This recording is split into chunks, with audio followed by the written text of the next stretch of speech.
Hey guys, what's up? David Robertson here from bestbikingroads.com, and today I'm going to I'm making what I hope will be the first in a series of videos about travelling on a motorcycle. I'm going to choose various destinations, one in each video. I'm going to discuss a little bit about that area and some nice routes, and then I'll show you a little bit about the content on the website and maybe the trip builder, and discuss a little bit the mobile app as well. So I hope you enjoy. This is the very first one. I've chosen Australia this time, primarily based on the time of year, because it's January, New Year here in grey, rainy Europe. But in Australia, of course, it's midsummer, so fantastic time to go and visit and enjoy a bit of motorcycling in the sun, really. So highly recommended. So yeah, let's start off. Let's get on with this. What can I tell you? So yeah, as I say, I'm David Robertson. I'm the creator of bestbikingroads.com.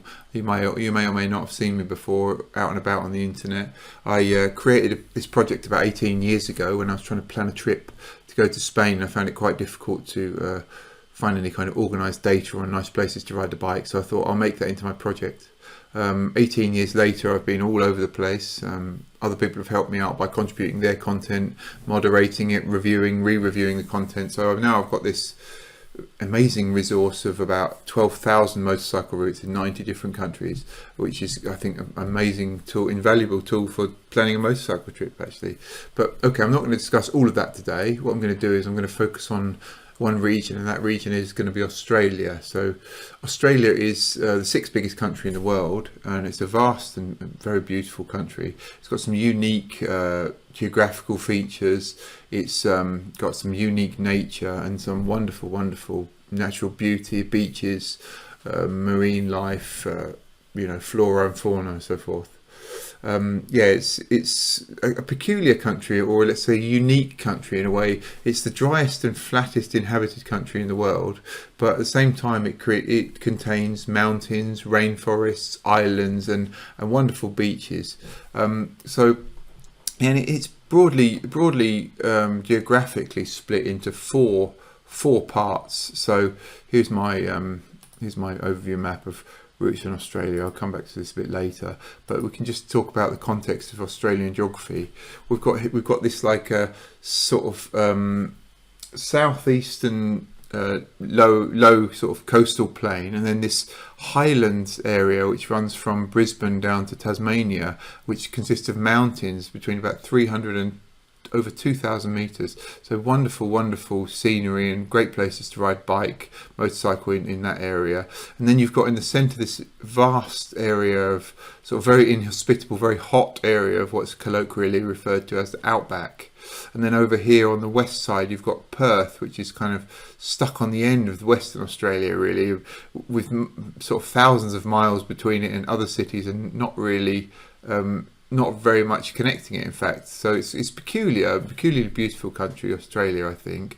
And obviously Tasmania is absolutely amazing as well. I'm not really going to talk about Tasmania today. I'm just going to stick to the sort of the most famous parts of Australia, really, and look at those in the context of motorcycling and motorcycle travel.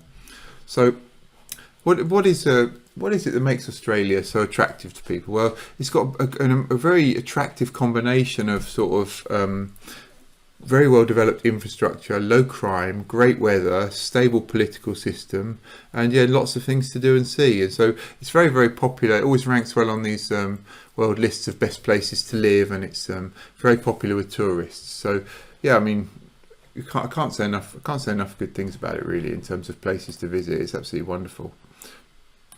So what else can I tell you? Yeah, Australia is also one of these countries where you probably think, as I do sometimes, whenever I turn on Discovery Channel and I see the world's most dangerous animals, it's always a snake or a spider, and it only seems to ever exist in Australia. So it has got these exceptionally unique sort of characteristics in a way. In terms of sort of natural, if you're somebody that likes to enjoy the natural world, I think it's really an incredible place to visit.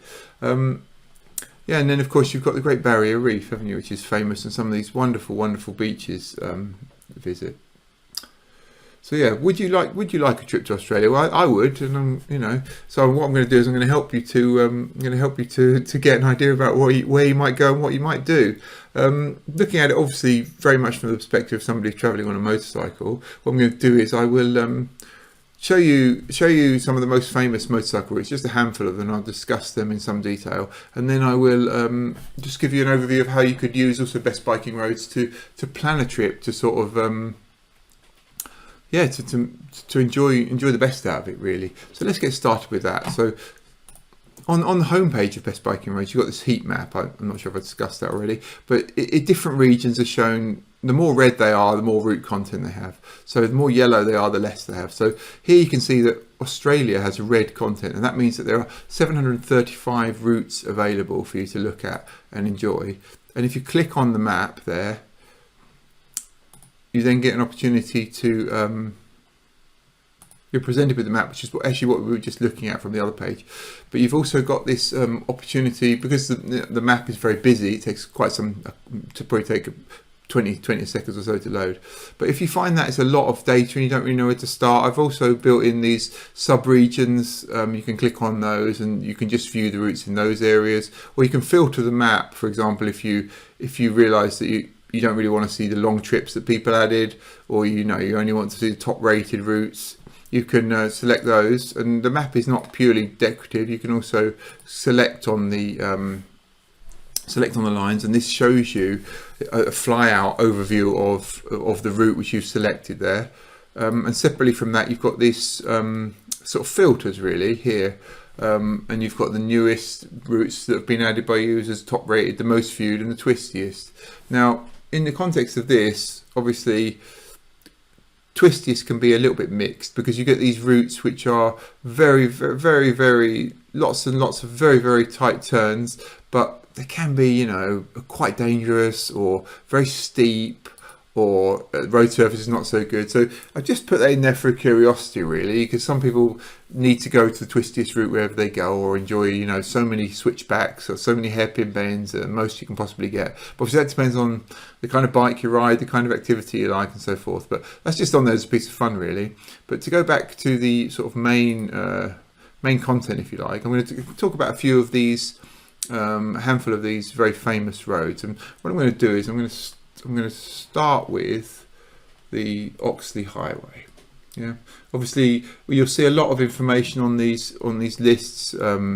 So when I talk about the routes, you have to sort of you get the highlights here. How many stars, how long it is, which part of Australia it's in. People have upvoted it, downvoted it. There is media there. Photos and so forth. But yeah, let's talk about the Oxley Highway. So Oxley Highway is, just let me go back to my crib sheet. So yeah, the Oxley Highway is one of the most famous motorcycle routes in Australia, maybe the best motorcycle route in Australia, depending on who you talk to. It's been compared to, the US 129, Tail of the Dragon, and all kinds of things. But it's an amazing road. You've got this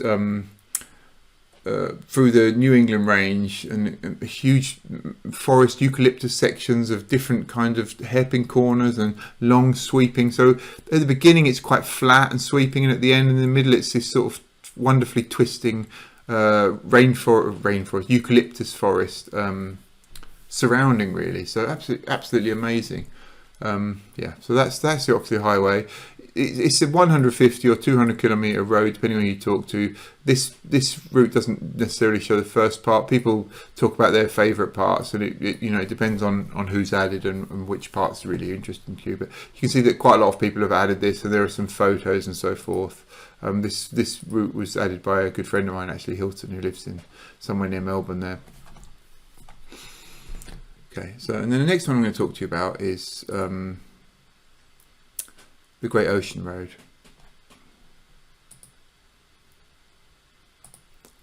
So the Great Ocean Road is maybe the most spectacular scenery-wise road in Australia. It's a coastal route, obviously, as the name implies,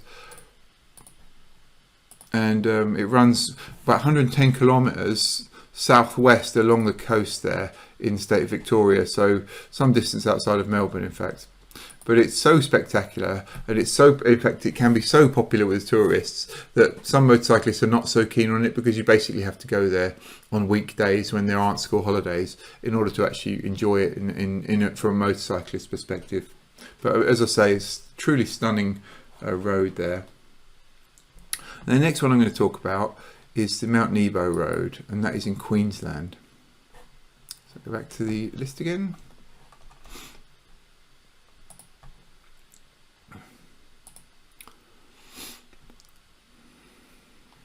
So the Mount Nebo Road not only goes past Mount Nebo, also goes past Mount Glorious, but it's a it's sort of northwest from Brisbane. So if you're starting off in Brisbane, or your trip is visiting Brisbane, this is quite an accessible route for you. I mean, it's an absolute joy. It's got this stunning sort of mountain climbing part, and very, very twisty. And then, yeah, so it's very, very spectacular, and you know, breathtaking views and amazing corners. But obviously, not necessarily obviously, but rather, it's actually also pretty popular with other guys who've got the same idea to take their bike and go up there. So one of maybe the drawbacks of this route is that it's its own popularity with motorcyclists, because obviously some motorcyclists drive in a much more responsible way than others, and they are attracting the attention of the local police. So you have to pay a bit of attention to that and try to behave yourself. But otherwise, absolutely stunning, you know, absolutely stunning road there. The next road I'm going to talk about is the Bonang Highway, and that is in Victoria.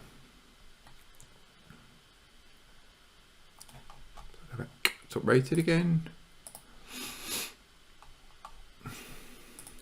And now the Bonang Highway, I mean, what I love about this road is at the beginning you get this sign that says warning, curves for 105 kilometers, and it's absolutely incredible road where you got this endless corners one after the other, and these amazing funny little creatures at the side of the road, wallabies, wombats and so forth, which you have to of course do your best to try and avoid. But it's yeah, it's just an amazing experience really. The only thing I could say about it is that because obviously it's quite foresty and quite jungle-like in a way, it's or forestry, let's say, when after it's been raining, it can be quite slippery, so you have to take a bit of care there. Obviously some of the roads parts are a lot more shaded than others, and that can mean that you get quite a different level of grip in certain parts than in other parts. The next one I'm going to talk about is Putty Road in New South Wales. So the Putty Road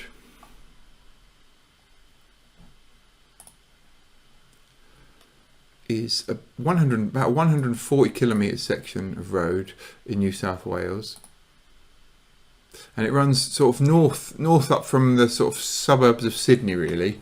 So obviously very accessible for most tourists, because many people will start off in Sydney, or at one point will be visiting Sydney. So it's a very accessible route to enjoy. It goes it goes out of the city and into the mountains basically. Very twisty and turning part at the beginning, and then after a place called Colo, there's a very famous part, or like what bikers, sort of aficionados would say, their favourite part, the 15 kilometre bends past the Hunter Valley Vineyards.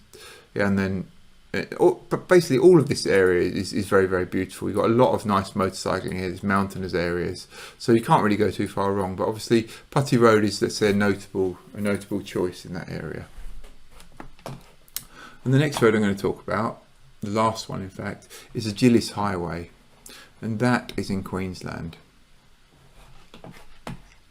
Let's just scroll back up, top rated. And obviously with these routes you can select them, you can add them to your favourites, you can vote them up, vote them down, depending on whether you find whether you like the descriptions. You've got the people who've added their photos, some people have added their YouTube clips and so forth.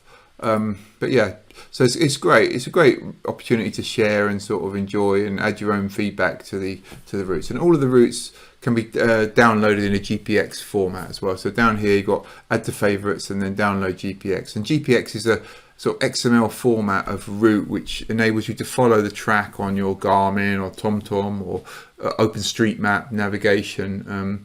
Not normally possible on sort of built-in dedicated navigation on Google or Apple, because these apps don't support multiple multiple waypoints being loaded into them, and they try to recalculate the route according to fastest time or lowest traffic and so forth. So I tried to keep the route as with much integrity as possible, and the easiest way to do that I found was to use a GPX format. So every route has a GPX format you can download as well.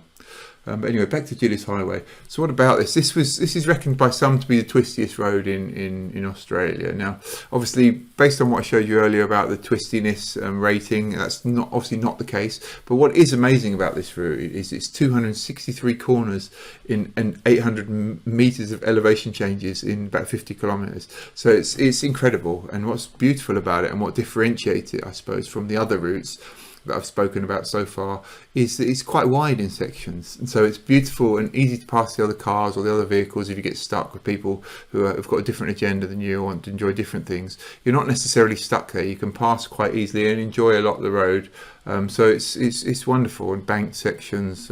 So yeah, it's very relaxing actually. A beautiful road, but much less intense and much more relaxing than some of the other ones I've discussed, let's say. So yeah. That's a handful of the routes in Australia. As I say, there are over 700 on the website.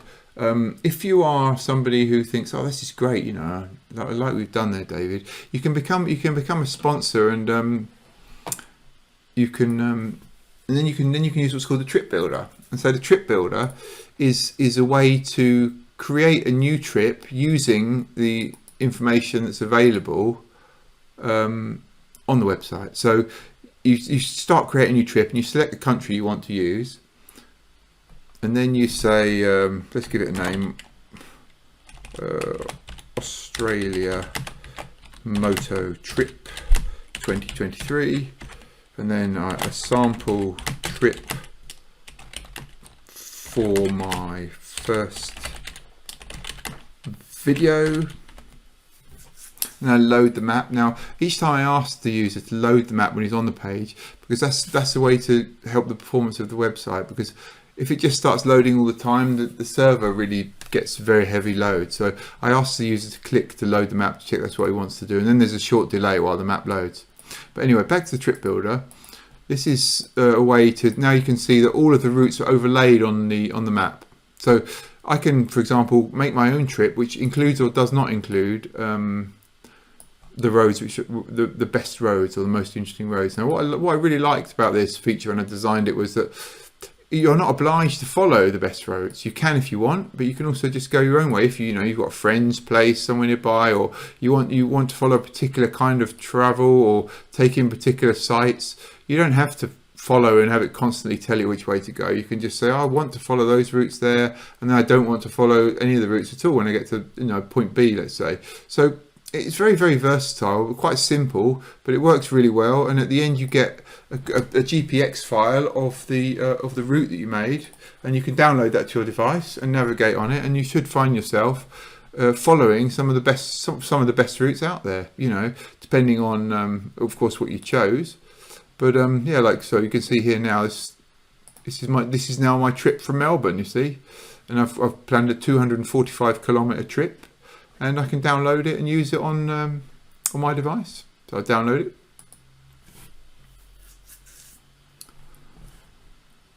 And then I can load that into another piece of software, or load it onto my app, or put it on an SD card and put it in a TomTom, or use it on Garmin Basecamp, or use it on OpenStreetMap, or all of these things. But now, obviously, what I've done there is I've added all of the value from Best Biking Roads onto my trip, just like that, in a few minutes. So I think it's a really nice feature. It obviously reduces the amount of time it takes to plan a really long trip, and if you can be pretty confident that you're going to take in the best roads or some of the best roads in the area wherever you go, because all of the content is, of course, moderated that you see on the map. Although the newest content on the website is not always moderated, that unmoderated content is not shown on the Trip Builder map. Only the content that's moderated is shown. So yeah, you can see here I've got obviously quite a lot of different routes added here, but you can yeah. There's my Australia trip. Just let me Garmin Basecamp catch up with me. Right, there you go. So yeah, that's the trip I just made, and there's the points and so forth. Unfortunately, just to show as an example base camp here, but I don't have the base map for Australia loaded onto my base camp at this time, so you don't really see the overview. You only see the route that I made, and it would be possible to follow it on a navigation with the correct base map loaded. That's just the way that Garmin organises itself with the maps, because the maps are obviously a paid content and so forth. So anyway, I hope that you have enjoyed that video. I have done my best to make it interesting. I'd be interested to hear what you thought about it, and if you liked it. I'll cover some different regions, obviously in the next video. I haven't decided which one it will be yet. So if you've got any suggestions, I'd be interested to hear that, obviously, from you. Yeah, if you've got any feedback about the video I made, whether it was good or not, what was good about it, what could be improved, I'd be very interested to hear from you. Yeah, feel free to follow me on social media. I'm on Instagram, Twitter, Facebook, YouTube, all this stuff, and obviously the old-fashioned way, you can contact me via email or on the contact form on the website. Yeah, great. It's been fun making the video. I hope you liked it, and maybe I'll hopefully see you guys out on the road some point. If you see me, see a sticker on my bike, or you want some stickers, contact me. Or if you see a sticker on the bike, you know it's me. Yeah, come and give me a wave or say hi. Take care. Bye.